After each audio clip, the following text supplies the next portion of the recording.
রেখে অবর্ণনীয় সীমাহীন অত্যাচার করা হয়েছে রিমান্ডে নিয়ে। চোখের পানিতে জায়নামাজ ভিজেছে, চোখের পানিতে জেলখানার বালিশ ভিজেছে।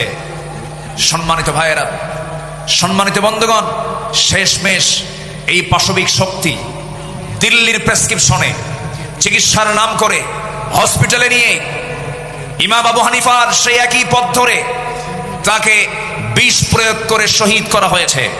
তাফসীর মাহফিলের এই প্ল্যাটফর্ম থেকে আমরা স্পষ্ট ভাষায় জানান দিতে চাই, অবিলম্বে আল্লামা সাঈদীর যারা খুনি তাদের চূড়ান্ত শাস্তি নিশ্চিত করা হোক। রাজি আছেন কারা কারা? হাত উঁচু করে দেখান মুসলমান।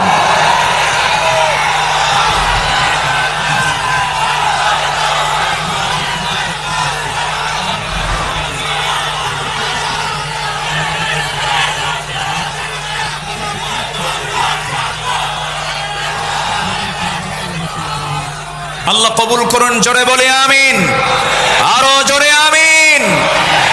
আমার বিশ্বাস আল্লামা সাঈদীর সুরেই কথা বলতে চাই। উনি বলেছেন গোটা পৃথিবীর মধ্যে একমাত্র বাংলাদেশেই ইসলামী হুকুমত কায়েম হওয়ার জন্য একটা উর্বর জমিন, এটা বাংলাদেশ। এই জমিন আল্লাহর দিন কায়েম হবে, জোরে বলি ইনশাআল্লাহ, আর জোরে বলি ইনশাআল্লাহ।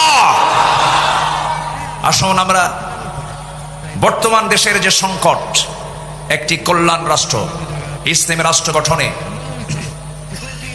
রাসূলুল্লাহর আদর্শ কি ছিল এবং আমাদের করণীয় কি, এই বিষয়ে কিছু কথা বলতে চাচ্ছি। শুনবেন?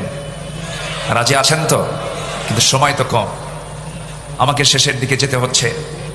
আস্তে আস্তে আমি খুব বেশি সময় আর পাবো না।